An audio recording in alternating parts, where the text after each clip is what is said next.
that supporters of the People's Democratic Party (PDP) and the Labour Party (LP) in Enugu State, Nigeria, on Monday stormed the INEC office, protesting against some issues on the governorship election held on Saturday, March 18. It would be recalled that INEC adjourned the process of the final collation of results and the possible announcement of the Enugu State governorship poll.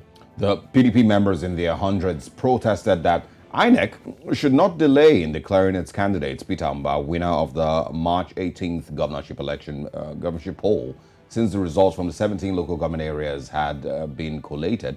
But the Labour Party supporters are insisting that their candidate, Chijioke Edioga, won the election and should be declared winner by INEC. Well, to give us more updates on the situation in Enugu, we have political affairs analyst and executive director, Lead Network Africa, Chukwuma Okenwa, who joins us virtually from Enugu State, Southeast Nigeria. Good morning, Anotutuoma, Chukwuma. Yeah, thank you. I was expecting that you answer me in your dialect. Otutuoma. All right. Otutuoma. I hope I got that right, though. Yeah, you did. Okay. All right. So let's take a breather. Let's breathe. Now let's go straight into it. Can you bring us up to speed on what's really going on in the southeastern part of Nigeria concerning what many have called a victory for a particular political party and the protest that is ongoing and what INEC is actually doing? Okay, it's really been interesting right from the time the returning officers, started the collation process. And of course, the PDP, which of course is the ruling party in Enugu State, wants their candidate to be declared the winner immediately and let whoever is aggrieved go to the court. But of course, Labour have a case, and they are saying that in one particular local government, that's the Kano East, where the PDP candidate hails from, that there is an instance of overvoting, citing the instance that 7,000 were accredited, but of course, like the number of votes that were churned out at the end of the day were over 30,000. And at the same time, PDP now also had to put up a case. Labour first of all filed up a case officially, also cited instance that there were instances of overvoting in the major stronghold of the Labour Party candidate.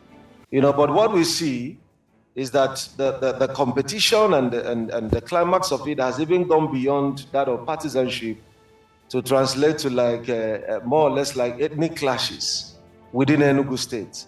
That of interest where you see people visibly moving away from Labour Party versus PDP to now Nsukka versus Nkanu. That's exactly what it has translated to.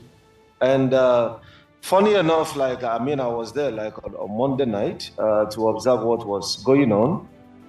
People have actually brought canopies with things to sleep, things to cook their foods. You won't believe that if you get there this morning, right?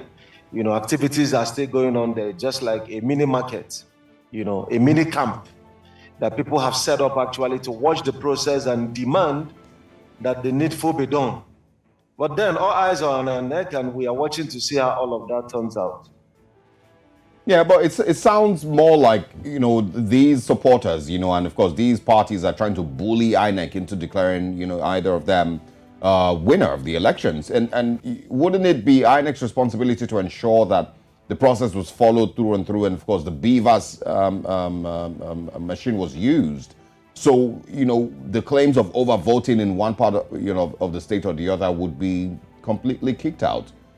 Shouldn't that be what INEC is doing? And at this point, now that we're having people at INEC's office protesting or cooking or sleeping there, is INEC going to be bullied into declaring some other party the winner? Whatever be the case, I think the double standard of INEC in handling issues of elections gave rise to that protest at the first instance. PDP is citing the instance that despite all the complaints that were brought at the national collation centers, INEC didn't look into those complaints, but simply went ahead to declare the person that won on the surface. And so they are also saying, let the same thing be applied, to our candidate. Now, on the part of the Labour Party, they are scared that, INEC could actually go ahead and declare without actually investigating some of those concerns that they have, which are weighty, and according to the Electoral Act, when you have like instance of overvoting, you are not talking about giving an opportunity for maybe the process to be held again. You are talking about like cancelling the entire polling units that were involved. And so that is quite dicey, because what is actually happening in Enugu, very much different from that of our Abia, right? Because in Enugu zone, whatever happens, if INEC comes up today and say, well, they want to nullify the votings that was held in Nkanu West, Nkanu East, automatically the Labour candidate emerges as the winner. If INEC also decide to like uphold, those polling units and say we're fine, or probably maybe try to even give one excuse or the other for the ruling party, maybe that perhaps as they claim that the beavers did not work in some cases, and INEC allows that and declares the winner, then of course it will be a court case, which the Labour Party doesn't want, because the judiciary has actually brought itself to ridicule that even those who get it wrong in Nigeria are the first to tell you to go to the court. I've never seen like such a time like this and such a nation where someone should be scared that, when you take the case to the Temple of Justice and the facts are looked at, justice will be properly delivered, but then someone abuses your rights, someone, use violence to man an election, someone use fraud, and the person is the first to tell you, if you are not satisfied, go to the court. It's like a kind of a test, an acid test to the judiciary to actually rise up to the tenets, of its mandate as the temple of justice and the last hope of the common man. All right. You did mention that we saw ethnic clashes and ethnicity in terms of differences is springing up as well in the eastern part of Nigeria. We've seen that take place here in the southwestern part. We talked about a whole lot of that, even in the papers. It's there. Even the president-elect also spoke about that. But let's focus on the southeast. What really is causing this ethnicity differences and the likes, and why is this card all of a sudden also being used as a trump card, like the most used card in this election? Politicians understand the divide and rule strategy. As a matter of fact, like if you judge by every indices, you actually find that the image that politicians try to like push towards elections, it's a mirage. It doesn't really like exist. If this were to be a hypothesis and it is texted, I'm sure it would have been declared a non-hypothesis now, because when you talk about maybe like a divided country, I'll come to that of the Southeast shortly, but when you talk about a divided country, like this narrative of maybe Yorubas hate Igbo, Igbos hate, there's literally no tribe that don't intermarry in Nigeria, that don't do business together, that don't live together, that don't go to churches together, that don't go to like mosques together and places of worship. They do things together. But all of a sudden, when you want to see, and even instances of like maybe when someone tried to like paint images of like maybe one tribe trying to hijack Lagos, and some others are also quick to remind them, well, these people didn't collect land, you didn't call the police or go to the court, and the court could not intervene. You sold those land legitimately. They are doing their business legitimately. But when politicians want to gain some unfair advantage, what they do is actually to move Nigerians against themselves. And that's what literally happens. So at the moment, all of a sudden, in fact, the two major youth leaders that are leading this group, interestingly, one of them from Nkanu is married to someone from Onsoka. And the person from Onsoka is married to someone from Nkanu. And they just reminded themselves on Facebook and said, see, what exactly are we fighting for? But of course, for their paymasters, because there are interests, right? They have asked themselves, why are we doing this? We intermarry. My wife is this, and I wonder what their wives should be telling them at home. But of course, when it comes to political interests, and as Nigeria will always put it, there is a game. Sadly, we play a game even it means like ones that is going to end like long-built friendship, not minding, the sustainability and the how ephemera the things we actually want to get at the moment is. So sadly, that's the reality we find ourselves. All right, Mr. Okenwa, I want to ask about something that has also, happened in the last 48 or 72 hours, and that is former senator, I can call him that now, Chimaroke Namani, who has gone on a very lengthy reaction on his Twitter page, after, of course, losing the senatorial election. Of course, also seemingly threw Igbos in the southeast and in the north under the bus, with some tribal connotations that, of course, he was spewing on his Twitter page. It seems he took the loss very, very badly. And, of course, Peter Obi did put out a letter yesterday in response to Chimaroke Namani. It's called the Shining Light, as it's popularly called in Enugu or on Twitter.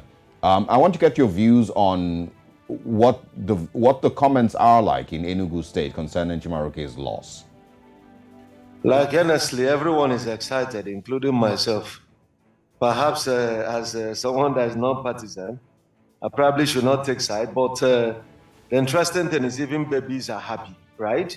That he lost, because the kind of politics he plays, that of politics of calumny, violence, trying to divide the state, trying to for him, it's all about if I don't win, then no one else should win.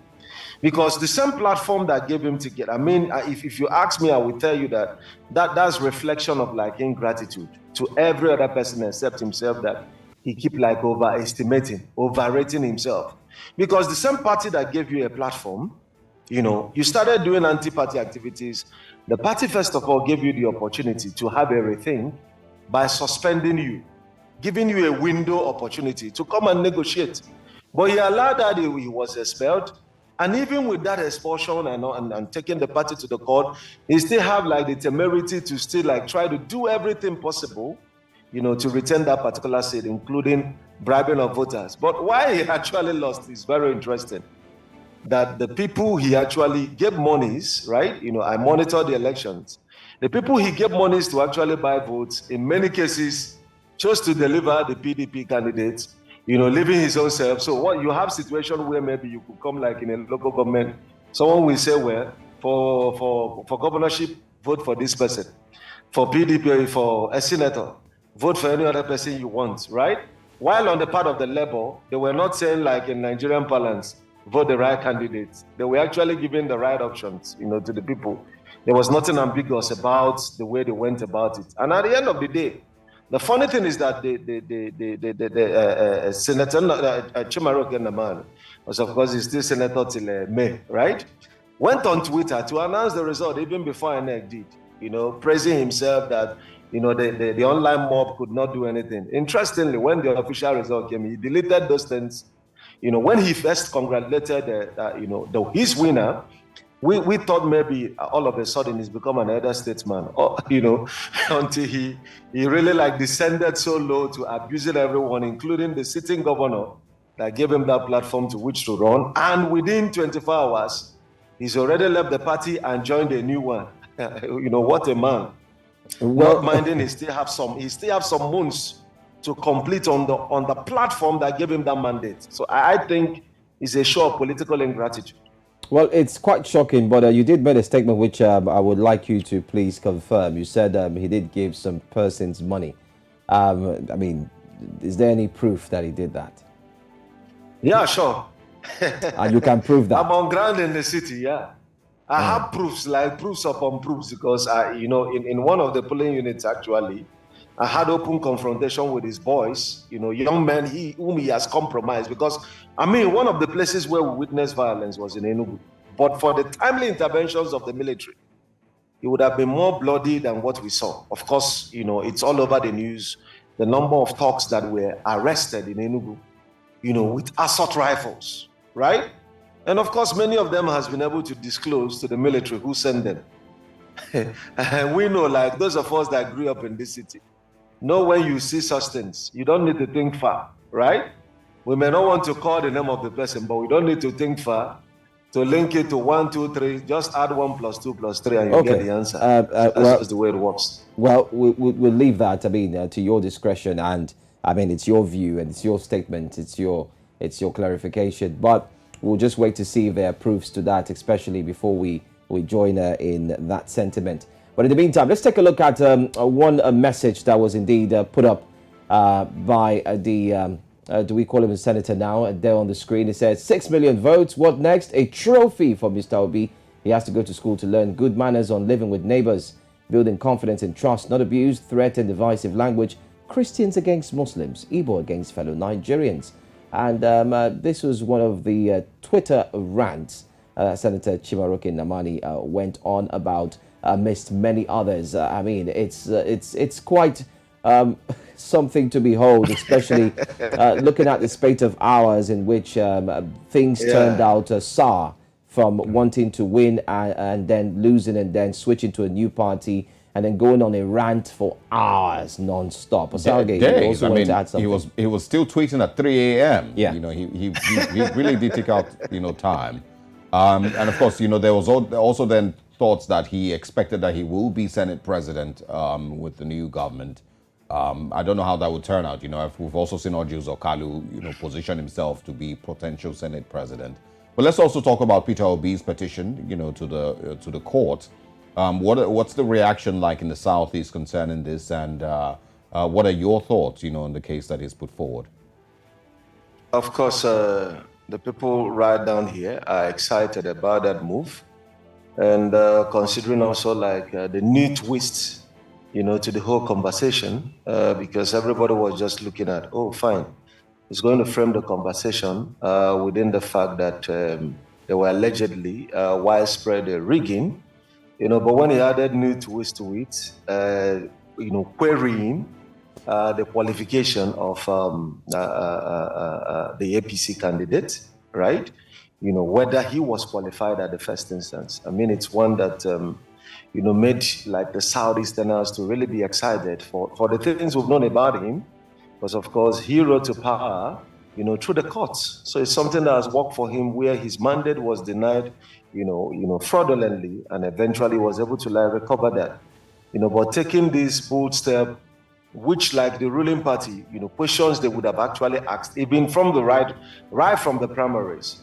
So if it turns out that the judiciary do the needful, and the US is called into the matter to testify, and it stands that they lose out on that matter, it will really be quite disastrous for the ruling party, having not done due diligence to ensure that the person they are presenting, to flag the flag of the party is duly qualified constitutionally to vie for the post of Mr. President in Nigeria.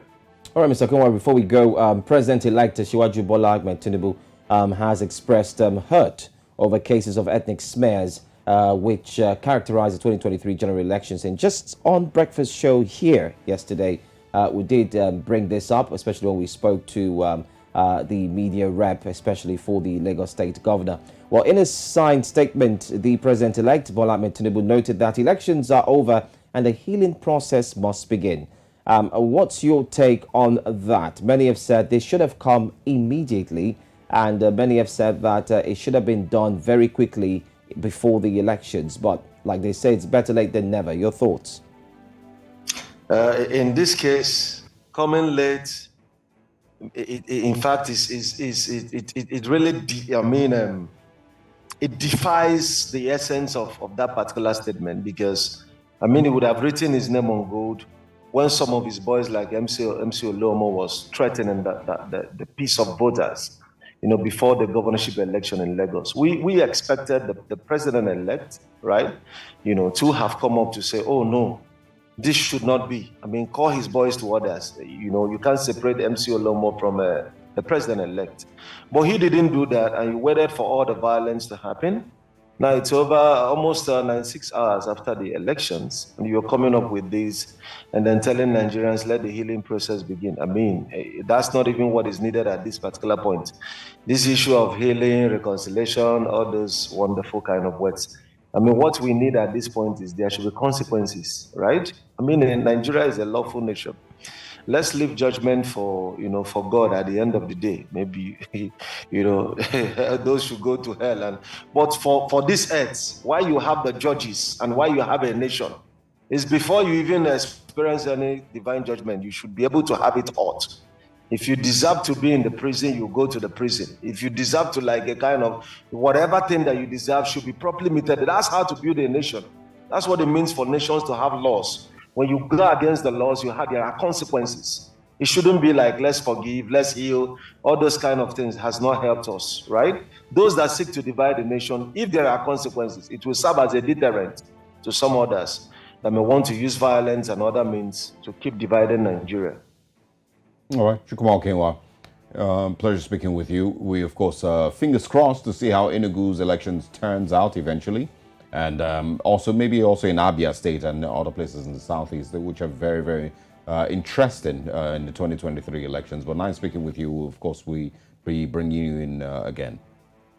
Thank you.